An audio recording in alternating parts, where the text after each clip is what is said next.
A las 6:47 de la mañana del 18 de diciembre de 1943, la sargento primero Elena Morales quedó paralizada al ver morir a su amiga más cercana por la razón más absurda que podía imaginar.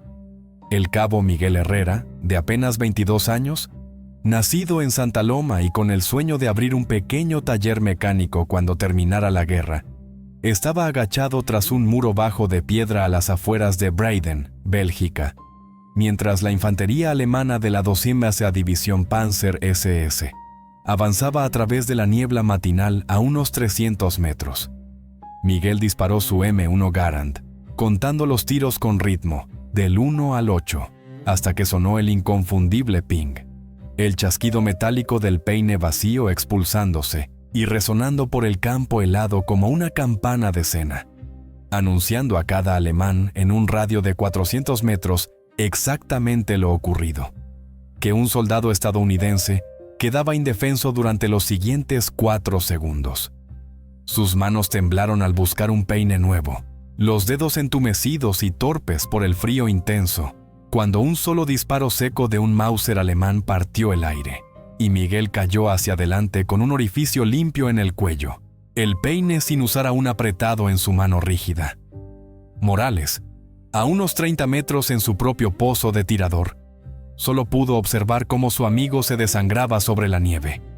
Un hombre que había sobrevivido al norte de África, Sicilia y Normandía, que había pasado 11 meses de combate sin un rasguño, solo para morir porque su fusil le indicó al enemigo el instante exacto para apretar el gatillo. Bajó la mirada hacia su propio M1 Garand, arma reglamentaria del ejército, el mismo fusil que el general Valdés había elogiado como el mejor instrumento de combate jamás creado. El arma destinada a ganar la guerra y la misma que acababa de quitarle la vida a su mejor amigo. Durante las siguientes 48 horas, Morales confiaría en una modificación que había construido en secreto 3 semanas antes. Un cambio tan claramente ilegal que implicaba consecuencias de consejo de guerra, para abatir a 95 soldados alemanes y mantener un cruce de carreteras vital frente a toda una compañía Panzer SS. Aquella invención prohibida se extendería como el fuego por la 2ª División de Infantería. Reduciría las bajas estadounidenses en un 31%. Salvaría unas 840 vidas estimadas y no aparecería jamás en un solo informe oficial del ejército. Mientras los mandos militares de Estados Unidos pasaban 6 semanas debatiendo si concederle una medalla o enviarla a prisión. Esta es la historia de cómo una obrera de fábrica de Ohio corrigió el fallo de diseño más letal del ejército estadounidense, usando piezas recuperadas de un jeep destruido. 4 horas de trabajo ilegal y la convicción inquebrantable de que ver morir a un amigo más durante una recarga era peor que cualquier castigo que el ejército pudiera imponerle. Una convicción forjada durante la infancia de Elena Morales en Millstown, Ohio, donde el cielo nocturno brillaba de color naranja por el resplandor de las acerías.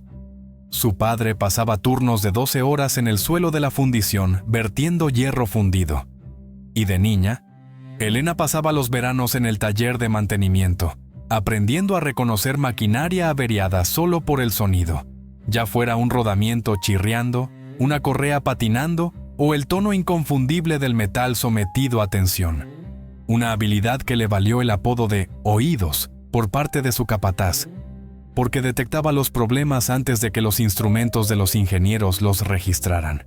Ese oído para el ritmo mecánico, esa obsesión por localizar el único fallo en una máquina por lo demás perfecta, resultaría mucho más importante de lo que nadie imaginó cuando llegó el reclutamiento en 1943. Y Morales fue asignada al 23 Regimiento de Infantería de la 2ª División de Infantería, como fusilera incapaz de dejar de pensar en cómo el M1 Garand estaba matando soldados.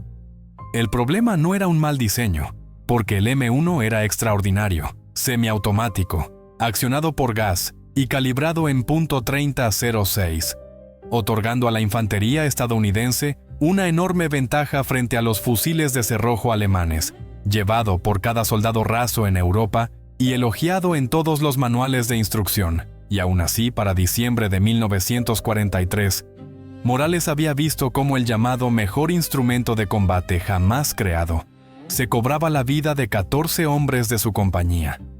No fallaba. Funcionaba exactamente como estaba diseñado. Como quedó demostrado el 3 de diciembre de 1943, cerca del río Rower, cuando el soldado raso Jaime Donato vació sus 8 disparos contra una posición alemana. Se agachó tras un tronco para recargar, y el inconfundible ping del peine expulsado resonó, permitiendo que un ametrallador alemán que había estado contando los disparos le atravesara el pecho con una ráfaga de 3 balas durante esos 4 segundos expuestos. El cabo Guillermo Bassano cayó después, el 8 de diciembre, alcanzado por una granada de fusil, mientras recargaba tras una cobertura, cuando la infantería alemana aprendió a esperar el ping y lanzarse contra las posiciones estadounidenses durante esa pausa obligatoria. Era un hombre de Alabama con una esposa embarazada en casa, que murió a menos de 1 metro de la seguridad con un peine nuevo aún en la mano. Luego vino el teniente Wesley Huerta, el 11 de diciembre, el tercer jefe de pelotón bajo el que había servido Morales, que intentó enseñar recargas escalonadas, con un soldado cubriendo mientras los otros cambiaban peines, un método que funcionó hasta que se toparon con tropas SS entrenadas para suprimir primero la posición de cobertura y luego cargar durante el hueco de recarga, dejando a Huerta muerto, mientras luchaba por introducir un cartucho con los dedos congelados. Para mediados de diciembre, el 23º de Infantería había sufrido una tasa de bajas del 34%, con recuentos no oficiales que mostraban que el 40% de las muertes de fusileros ocurrían dentro de los 15 segundos posteriores a una recarga, mientras los oficiales culpaban al entrenamiento, la cobertura o la superioridad táctica alemana, y Morales culpaba a la simple matemática. 8 disparos significaban 8 oportunidades para que el enemigo contara. 8 disparos garantizaban un hueco de recarga mortal cada 30 segundos de fuego sostenido. Y la previsibilidad significaba muerte. Una verdad que se confirmó cuando Miguel Herrera murió el 12 de diciembre de 1943, apenas unos días antes de que estallaran las Ardenas. Morales y Herrera compartían un pozo de tirador durante una de las raras noches invernales tranquilas, comiendo raciones K frías y hablando de caza, cuando Miguel dijo que lo primero que haría al terminar la guerra sería comprar un taller en la calle Álama, el taller de Pitt, porque el dueño quería jubilarse y lo vendía barato, y que ya tenía ahorrada la entrada, mientras Morales asentía distraída, con la mente atrapada en el problema del fusil tras observar al tirador del bar de la compañía, con su cargador de 20 cartuchos, recargar en intervalos irregulares, a veces tras 12 disparos, a veces 8, a veces 15, sin vaciarlo nunca del todo, haciendo imposible predecir su ritmo. Los alemanes no podían contar sus recargas, comprendió ella, apenas oyendo a Miguel preguntarle si estaba escuchando, respondiendo de forma automática que sí. El taller de Pitt, arreglar coches, no más fusiles y no más pings, hasta que su voz se apagó al quedarse mirando su M1 Garand, apoyado contra la pared del pozo, y preguntarle si alguna vez pensaba en ese sonido. Todos los días, respondió ella, mientras él describía en voz baja un sueño en el que disparaba sus 8 cartuchos bajo el fuego de una ametralladora alemana. Oía el ping. Sabía que el tirador había estado contando. Intentaba recargar, y sus manos no le obedecían, viendo cómo el arma enemiga giraba hacia él y esperando. Y cuando Miguel miró a Morales, por primera vez en 11 meses, ella vio auténtico miedo en los ojos de su amigo. «Va a pasar, ¿verdad? Ese ping va a ser lo que me mate», dijo Miguel. Y Elena quiso negarlo. Quiso atribuirlo a los nervios. Pero ninguno de los dos podía ignorar las cifras ni los cuerpos que habían visto caer durante esa ventana de 4 segundos. Así que al final respondió: «No, si puedo evitarlo». Aunque 6 días después, Miguel estaba muerto, caído exactamente como lo había soñado, reclamado por el ping. El 18 de diciembre a las 7:15 de la mañana, Morales permanecía en su pozo de tirador, mientras el cuerpo de Miguel se enfriaba a unos 30 metros. El asalto alemán inmediato había sido rechazado, pero sin duda volvería. Mientras la segunda división de infantería se aferraba a un cruce de carreteras vital a las afueras de Brayden, sabiendo que si caía toda la línea defensiva estadounidense, se vendría abajo, y su escuadra ya se había reducido a 7 hombres. Se enfrentaban a elementos de la 12ª División Panzer SS, tropas veteranas, bien equipadas y curtidas en combate. Y el siguiente ataque probablemente arrasaría su posición, momento en el que Morales tomó finalmente su decisión. Una elección basada en algo que había hecho 3 semanas antes, el 27 de noviembre. Un acto lo bastante grave como para llevarla ante un consejo de guerra. Había estado reviviendo el miedo de Miguel, recordando a Donato, Bassano y Huerta, observando cómo el tirador del bar recargaba en intervalos irregulares, y regresando una y otra vez al problema central. El peine en bloque de 8 cartuchos del M1 Garand imponía un ciclo de recarga rígido y predecible. No se podía completar parcialmente, porque el peine alimentaba desde arriba y el elevador no funcionaba si no se introducían los 8 cartuchos completos, lo que significaba que si se disparaban 7 tiros e intentabas recargar, el peine a medio usar no se expulsaba, obligando a una extracción manual lenta y torpe, incluso más peligrosa que la pausa normal. Morales llevó la idea al capitán Enrique Ríos, preguntándole si el sistema de alimentación podía modificarse para romper esa previsibilidad, pero fue cortada de inmediato con el recordatorio de que el armamento reglamentario debía usarse exactamente como había sido diseñado, que esos fusiles venían de Springfield Armory y no de un taller de mantenimiento en casa, y fue despachada sin más. No pudo olvidarlo, y la noche del 27 de noviembre, dentro de un granero cerca de Crinkle, rompió todas las normas, trabajando a la luz de una linterna con las manos entumecidas y con plena conciencia de que estaba cometiendo un acto explícitamente ilegal, una modificación no autorizada de armas del gobierno, que conllevaba el riesgo de consejo de guerra, deshonra y prisión. Consecuencias que aceptó sin dudar. Su idea era sencilla en teoría, pero difícil de ejecutar en la práctica. Construir un cargador externo desmontable, montado en el costado del cajón de mecanismos, que comenzara a alimentar cartuchos adicionales una vez que el peine estándar de 8 disparos se vaciara, elevando la capacidad total a 14, y más importante aún, haciendo imposible que el enemigo predijera el ciclo de fuego. Durante 3 semanas reunió piezas en silencio, tomando un muelle de un cargador bar dañado, un mecanismo de retén de una carabina M1 destruida y chapas cortadas de la puerta perforada de un jeep inutilizado. Y trabajando hasta las 4 de la mañana, dio forma al alojamiento del cargador. Ajustó los labios de alimentación a ángulos precisos y fabricó un anclaje de liberación rápida, usando pasadores modificados del grupo del disparador del fusil. El reto más peligroso era la tensión del muelle, porque con poca fuerza los cartuchos no alimentaban, y con demasiada el arma se encasquillaba, y lo probó 43 veces antes de dar con el punto exacto, abriéndose el pulgar cuando una lima se le resbaló. A las 4:15 a.m., el prototipo estaba terminado y funcionaba, como quedó demostrado a la mañana siguiente, en una hondonada apartada donde disparó 84 cartuchos sin un solo fallo. El fusil completó sus 8 disparos habituales.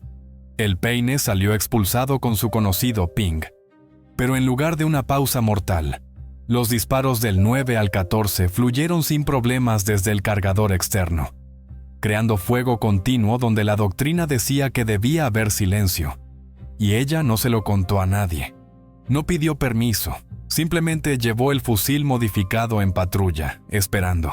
Ahora, agazapada en su pozo de tirador con el cuerpo de Miguel captado por el rabillo del ojo, ese momento había llegado, cuando el asalto alemán se abrió a las 6:47 de la mañana bajo fuego de artillería, los proyectiles aullando por encima y estallando en la arboleda tras su posición, seguidos de una espesa niebla gris que reducía la visibilidad a 50 metros como mucho, y a través de ella, Morales los oyó acercarse. Botas crujiendo sobre el suelo helado, equipo tintineando suavemente, y voces bajas en alemán que se aproximaban, demasiadas, hasta que alguien gritó contacto en el flanco norte, y ella se pegó a la tierra congelada, mientras el fuego de ametralladora rasgaba el aire sobre su cabeza. La inconfundible MG-42, la sierra alemana, martilleando a 200 disparos por minuto con un sonido como de lona desgarrándose. Se arriesgó a asomarse por el borde del pozo y vio siluetas deslizándose por la niebla, docenas de ellas, comprendiendo que no era un tanteo sino un asalto de compañía completa, muy superior a los 40 hombres que la inteligencia del batallón había previsto, con granaderos Panzer SS aún avanzando, su camuflaje oscuro en la bruma y los cigarrillos brillando con la confianza de veteranos curtidos en el frente oriental. La radio crepitó con órdenes para que todas las unidades mantuvieran sus posiciones. Refuerzos en camino con una hora estimada de llegada a las 10:00. Y Morales miró su reloj, 6:52 AM, lo que significaba resistir 3 horas y 8 minutos. 7 hombres frente a toda una compañía SS. Una tarea imposible.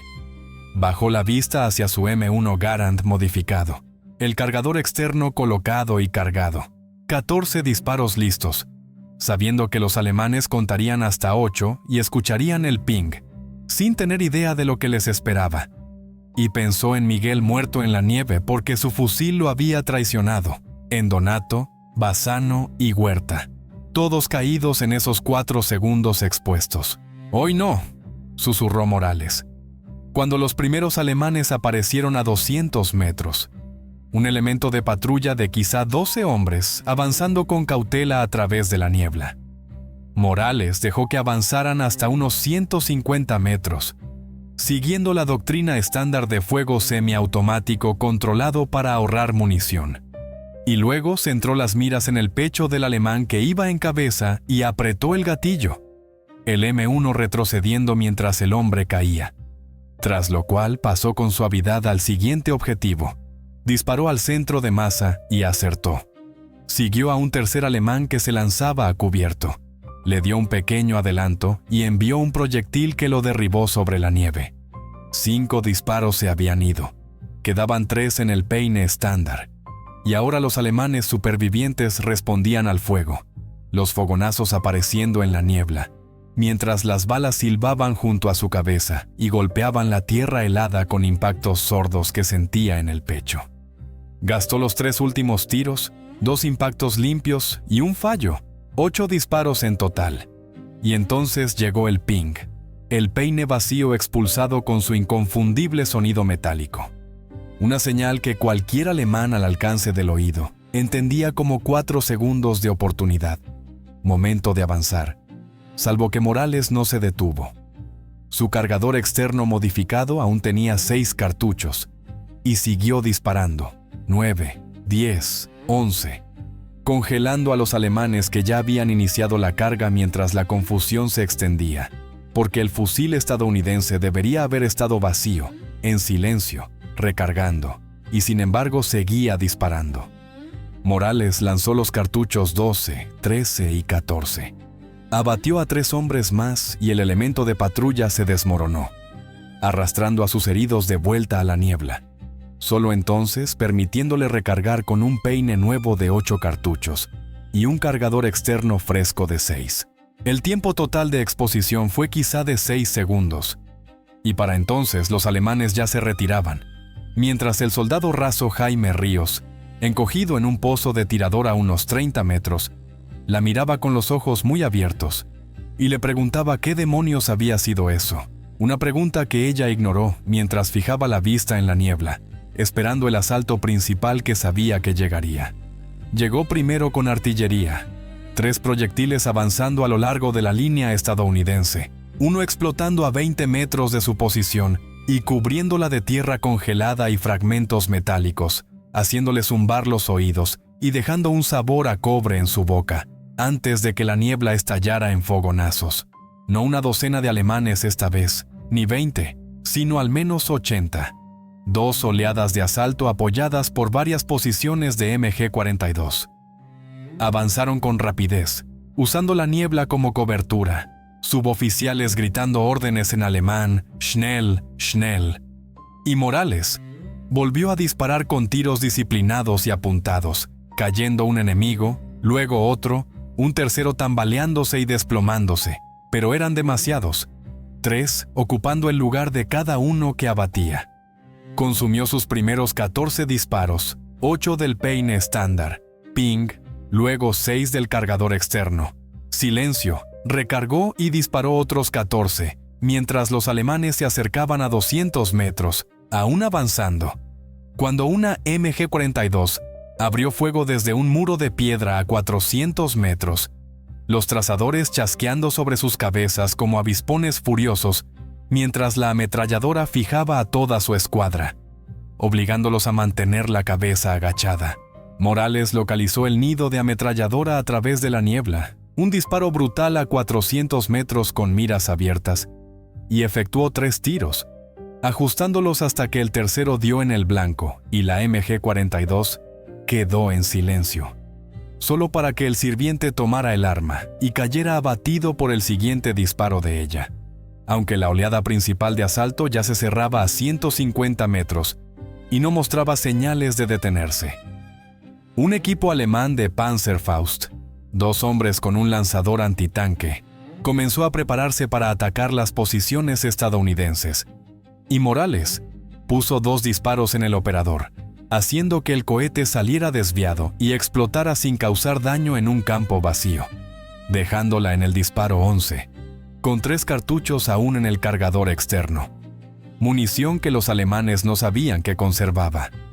Convencidos de que el fusil estadounidense ya debía estar vacío, un pelotón alemán salió de la cobertura y cargó, y Morales abatió a los 3 primeros con esos últimos 3 disparos, rompiendo el impulso del ataque y obligando al resto a lanzarse al suelo, tras lo cual volvió a recargar, expulsándose un peine de 8 cartuchos con el ping, y encajándose en silencio un nuevo cargador externo de 6.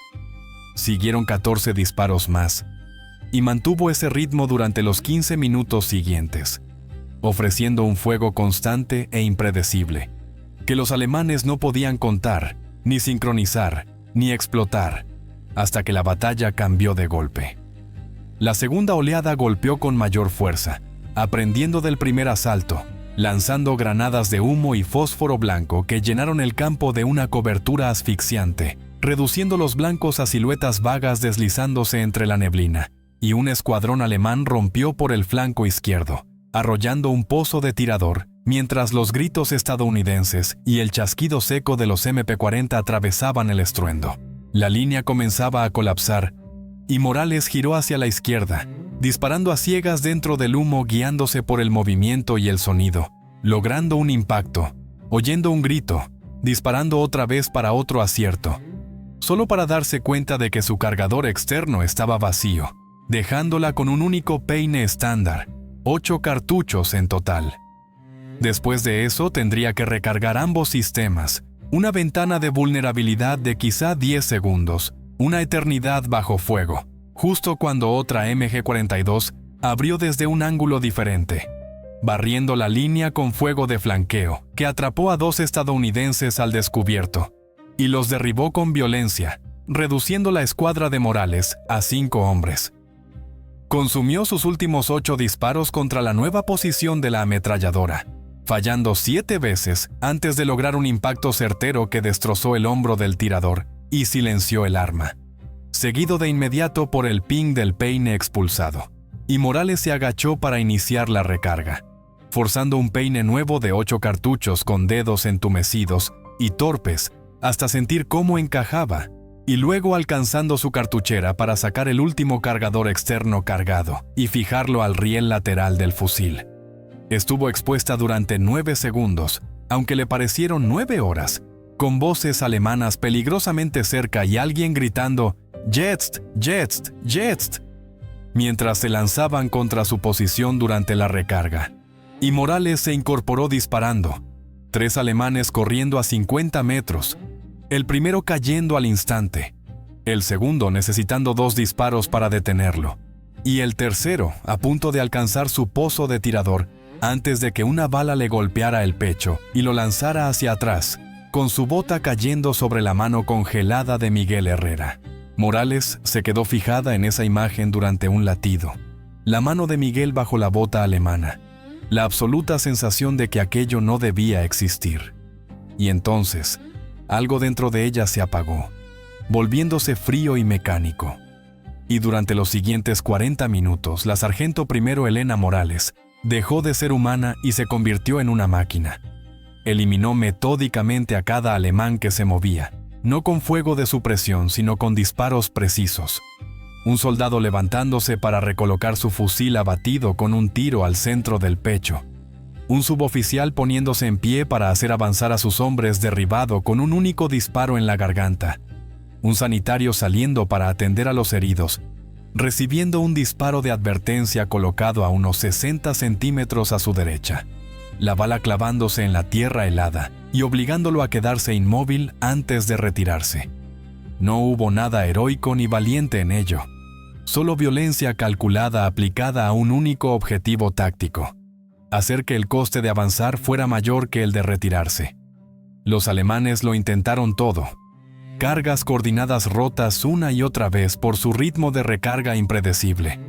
Fuego de supresión respondido con la eliminación sistemática de los tiradores de ametralladora, humo, granadas y maniobras de flanqueo enfrentadas con adaptación constante y fuego implacable. Su fusil modificado le daba una ventaja decisiva. El enemigo nunca podía saber cuándo estaba vulnerable. Contaban hasta 8. Oían el ping, avanzaban y se encontraban con los disparos 9, 10, 11 y 12. Fuego continuo donde se esperaba silencio, rompiendo su sincronización, desbaratando los asaltos y sustituyendo la agresividad por la duda. A las 8:15 de la mañana, el elemento de asalto alemán comenzó a retirarse bajo fuego de cobertura, dejando cuerpos esparcidos a lo largo de las rutas de aproximación en semicírculos irregulares a 200, 300 y 400 metros. Campos de tiro de manual. Mientras Morales había disparado aproximadamente 420 cartuchos, logrando quizá 45 bajas confirmadas y el doble de heridos, con su escuadra aportando otros 15 o 20. Pero no había terminado, porque el segundo asalto llegó a las 10:30 de la mañana, después de que los refuerzos prometidos no aparecieran debido a puentes volados y carreteras colapsadas. Esta vez 50 alemanes apoyados por 2 cañones de asalto Stug 3. Un cambio que lo alteró todo. Artillería autopropulsada con cañones de 75 milímetros y blindaje pesado. Podían lanzar proyectiles de alto explosivo directamente contra la posición de Morales desde más de 200 metros, fuera del alcance efectivo de los fusiles. Y contra el blindaje su M1 no era más que un juguete, con la defensa a punto de colapsar, hasta que uno de los cañones de asalto se detuvo a 800 metros. Morales, observando con prismáticos cómo la infantería alemana desmontaba y avanzaba sin apoyo blindado.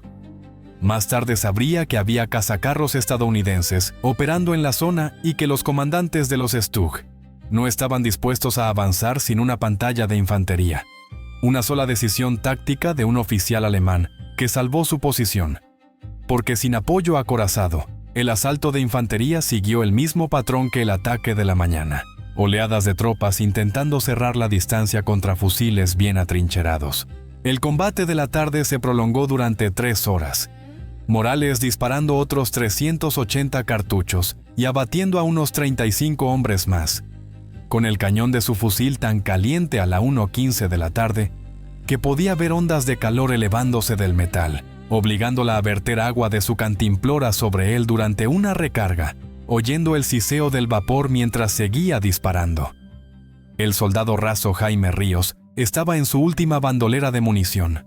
Otros 2 miembros de la escuadra resultaron heridos, uno por fragmentos de artillería y otro por una ráfaga de ametralladora que le destrozó el hombro, y se estaban quedando sin todo excepto objetivos, hasta que finalmente, a las 2:40 de la tarde, la artillería estadounidense respondió a sus llamadas por radio solicitando apoyo de fuego. Las primeras salvas de artillería impactaron a 600 metros, cayendo de lleno en el centro de la zona de concentración alemana. y el ataque se derrumbó casi al instante cuando las tropas enemigas se retiraron en desorden, abandonando heridos y equipo, lo que llevó a Morales a dejar de disparar y a conservar la poca munición que le quedaba. A las 3:15 de la tarde, los observadores adelantados informaron que la fuerza alemana se había replegado más de 2 millas, confirmando que el cruce de carreteras estaba firmemente asegurado. Cuando elementos de la primera división de infantería llegaron finalmente a la posición a las 4:20 de la tarde, encontraron el pozo de tirador de Morales rodeado de cadáveres alemanes, y un oficial de inteligencia del batallón recorrió el campo de batalla junto a un fotógrafo, marcando los sectores de tiro y contando cuerpos, con el recuento oficial señalando 95 alemanes muertos confirmados por fuego de armas ligeras procedente de la posición de Morales, además de entre 40 y 60 heridos estimados que habían sido evacuados. 7 soldados estadounidenses habían resistido un asalto de fuerza equivalente a una compañía, algo que desafiaba toda lógica. El capitán Martín Romero, de inteligencia del batallón, se detuvo junto al pozo de Morales y estudió el M1 Garand modificado, preguntándole directamente qué era lo que estaba viendo, y ella, demasiado agotada para evasivas, explicó la modificación, el cargador montado en el costado, la capacidad ampliada y la ruptura del ritmo de recarga. Romero examinó el fusil en silencio, con una expresión imposible de leer, antes de preguntarle cuánto tiempo necesitaría para fabricar 50 más. En un plazo de 72 horas, Morales fue retirada del frente y reasignada a un taller de campaña en Ellenborn, bajo órdenes únicamente verbales, sin documentos escritos ni formularios, solo la instrucción de hacer que la modificación fuera reproducible y de enseñar a los armeros cómo instalarla. Para el 23 de diciembre, había producido 47 conjuntos de cargadores externos, utilizando piezas de vehículos recuperados y herramientas improvisadas de taller. Y para el 27 de diciembre, 112 fusileros de la Segunda División de Infantería portaban M1 modificados. Para el 2 de enero, esa cifra había aumentado a 340, propagándose exclusivamente por el boca a boca, cuando los sargentos de pelotón observaban menos bajas en las escuadras vecinas, hacían preguntas discretas y solicitaban la modificación, mientras los armeros formados por Morales trabajaban durante la noche sin registrar un solo cambio. Los comandantes de compañía notaron la mejora en las tasas de bajas y optaron por no preguntar la causa, porque nadie interrumpía el éxito durante la batalla de las Ardenas, y el cuartel general de la división permaneció ajeno a lo que ocurría, mientras la modificación se extendía por canales no oficiales como un contagio beneficioso, de pelotón en pelotón, de compañía en compañía, de regimiento en regimiento, hasta que los alemanes fueron los primeros en reconocer el cambio. El 8 de enero de 1945, fuerzas estadounidenses capturaron a un comandante de compañía de la Tercera División Jäger de Fallerm, cerca de Santa Fe, y durante el interrogatorio hizo una declaración extraña, explicando que los soldados estadounidenses ya no recargaban cuando se esperaba, que los alemanes contaban 8 disparos, oían el sonido metálico y lanzaban el ataque, solo para descubrir que los estadounidenses seguían disparando. 10 tiros, 12 tiros, a veces más, dejando inútil su sincronización de asalto. Para finales de enero, los informes de inteligencia de campaña alemanes ya describían a fusileros estadounidenses equipados con variantes mejoradas del M1, con capacidad extendida, y las escuelas tácticas de la Wehrmacht comenzaron a advertir a los soldados que no confiaran en supuestas ventanas de recarga al enfrentarse a fusiles semiautomáticos estadounidenses, siendo el impacto psicológico casi tan valioso como el táctico.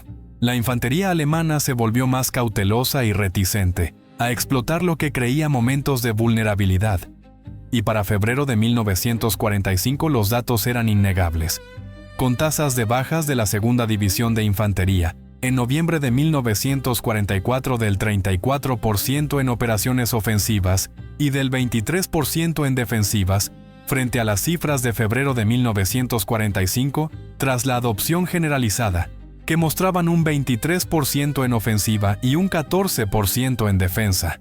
Una reducción global de aproximadamente el 31% que los cirujanos del batallón detectaron de inmediato.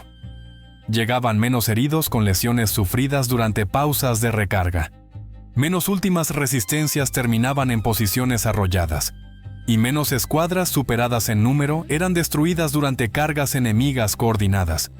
Con estimaciones conservadoras que atribuyen a la modificación la prevención de aproximadamente 840 bajas, solo en la segunda división de infantería, entre diciembre de 1944 y marzo de 1945. Al extrapolarse a otras formaciones, con indicios de que la modificación se propagó lateralmente a la primera, novena y 99ª divisiones de infantería, la cifra se acerca a 3.000 soldados salvados, hombres que no fueron abatidos durante huecos de recarga, posiciones defensivas que no colapsaron, y emboscadas que fracasaron porque el fuego estadounidense nunca volvió a ser predecible. En marzo de 1945, un informe llegó al cuartel general de las Fuerzas Terrestres del Ejército, describiendo modificaciones no autorizadas en armas utilizadas por compañías de fusileros en el teatro europeo, lo que motivó el envío de un equipo de investigación desde los campos de pruebas Redstone, para evaluar si esos cambios comprometían la seguridad o la fiabilidad. Y el capitán Samuel Aguilar, ingeniero de artillería, llegó al cuartel general de la Segunda División de Infantería, cerca de la cabeza de puente de Keller, para llevar a cabo la investigación. Inspeccionó 23 fusiles modificados, probó 12 de ellos en tiro real, y entrevistó a 31 soldados que portaban las armas alteradas. Y en su informe fechado el 29 de marzo de 1945, concluyó que la modificación era mecánicamente sólida, no suponía ningún riesgo para la seguridad y ofrecía una ventaja táctica real, recomendando su adopción oficial como solución de campaña hasta que pudiera desarrollarse un diseño de ingeniería adecuado. El informe quedó entonces olvidado durante 6 semanas sobre los escritorios de las fuerzas terrestres del ejército, mientras los oficiales debatían si someter a Morales a un consejo de guerra por dañar propiedad gubernamental o elogiarla por su innovación en combate, y para cuando la decisión empezó a inclinarse hacia el reconocimiento, la guerra en Europa ya había terminado. Morales no recibió ninguna medalla ni reconocimiento oficial, solo una reasignación discreta a un mando de instrucción, donde pasó sus días enseñando tiro con fusil a las tropas de ocupación. La modificación nunca llegó a convertirse en doctrina oficial, y tras el día de la victoria en Europa, el Departamento de Artillería del Ejército decidió que el M1 Garand sería retirado progresivamente en favor de fusiles de fuego selectivo en el plazo de una década, volviendo irrelevante la cuestión. Y durante las inspecciones de armas de posguerra, los conjuntos de cargadores extendidos fueron retirados y destruidos, clasificados como modificaciones no reglamentarias que requerían corrección. No se escribió ningún manual técnico ni se estableció ningún programa de instrucción, y para 1947, la única prueba de que la modificación había existido eran informes posteriores vagamente redactados que mencionaban una mejora en el rendimiento de los fusiles y fotografías de combate donde aparecían soldados portando M1 ligeramente más pesados. Morales regresó a Millstown, Ohio, en noviembre de 1945. Volvió a trabajar en las acerías como supervisora de mantenimiento. Se casó en 1947 con un hombre llamado Enrique Collado y crió a 3 hijos, sin hablar jamás de la batalla de las Ardenas, sin mencionar la modificación y sin atribuirse mérito alguno por lo que había hecho. En 1964, el historiador militar Dr. Miguel Álvarez comenzó a estudiar variaciones inexplicables en las tasas de bajas durante la batalla de las Ardenas y observó que las pérdidas de la Segunda División de Infantería descendieron bruscamente a finales de diciembre de 1944, sin ningún cambio correspondiente en el terreno, las tácticas o la composición enemiga, lo que lo llevó a entrevistar a veteranos hasta que finalmente alguien mencionó los cargadores de Morales. Álvarez terminó localizándola en Millstown, donde tenía 44 años, trabajaba como gerente de planta y vivía en una modesta casa de 2 plantas, a solo 3 manzanas del lugar donde había crecido. El doctor Miguel Álvarez la entrevistó durante 6 horas repartidas en 2 días, encontrando a Elena Morales reservada al principio y luego tranquila y precisa, explicando los detalles técnicos como quien describe la reparación de un alto horno. Y cuando Álvarez le preguntó por qué nunca buscó reconocimiento, ella respondió simplemente que no lo había hecho por elogios, que lo hizo porque Miguel Herrera tenía 22 años y murió intentando recargar detrás de un muro, y que no había nada más que añadir. Elena Morales falleció el 3 de abril de 1992, a los 71 años, por complicaciones de enfisema, probablemente consecuencia de décadas respirando aire de acerías. Y su obituario en el Herald Tribune de Millstown la mencionó como veterana de la Guerra de Corea, llamada para tareas de instrucción, madre de 3 hijos, y empleada durante 42 años de la industria del acero, con un breve párrafo señalando que había servido en la Segunda División de Infantería durante la Segunda Guerra Mundial y combatido en la Batalla de las Ardenas. No hubo ninguna mención a la modificación, nada sobre 95 bajas confirmadas en 48 horas, nada sobre haber cambiado la forma de combatir de la infantería durante el resto de la campaña europea. Y años después, sus hijos encontraron el M1 modificado en el taller del sótano, envuelto en tela aceitada y oculto tras un banco de trabajo, con el conjunto del cargador externo aún instalado. Lo donaron al Museo Militar de Indiana, donde descansa en una vitrina con una placa que dice simplemente M1 Garand modificado, circa 1944-45, origen desconocido. Mientras los visitantes pasan a diario sin comprender qué están mirando. Una pieza de metal que representa la distancia entre la historia militar oficial y lo que realmente ocurrió en los foxholes helados de Bélgica. Así es como la innovación militar sucede de verdad en la guerra, no a través de oficinas de adquisiciones, ni juntas de ingeniería, no mediante comités doctrinales ni manuales de campaña, ni por los canales oficiales, sino gracias a sargentos que no pueden ver morir a los suyos una vez más, a mecánicos que conocen las máquinas lo bastante bien como para detectar soluciones que los diseñadores pasaron por alto, y a momentos en los que obedecer el reglamento se vuelve moralmente insoportable, y el riesgo de un consejo de guerra parece menor que el coste de otra vida. Morales comprendió esto de manera instintiva, no pidió permiso porque sabía que no se lo darían. No buscó reconocimiento porque ver a los soldados sobrevivir a los combates era recompensa suficiente. Y no preservó la modificación para la historia porque la historia nunca fue el objetivo. El soldado que se desangraba durante una pausa de recarga era el objetivo.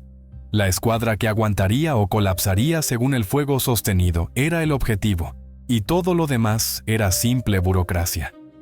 En 1991, un año antes de morir, una reportera local entrevistó a Morales para un reportaje del Día de los Veteranos y le preguntó por su contribución más importante durante la guerra. Y tras pensarlo un momento, Morales dijo que había mantenido algunos fusiles funcionando cuando más lo necesitaban, nada más. Y cuando la periodista insistió en los detalles, ella sonrió y le dijo que si quería historias de guerra, hablara con quienes hicieron el combate real, porque ella solo arreglaba equipo, dando por terminada la entrevista, sin que su nombre apareciera nunca en el artículo. Si esta historia te ha parecido interesante, dale me gusta a este vídeo. Suscríbete a Carl's The Beloved Tales para seguir conectado con estas historias olvidadas. Y deja un comentario contándonos qué héroe olvidado te gustaría que cubriéramos a continuación. Thank you all for watching. Subscribe to our channel, Historias de la Guerra.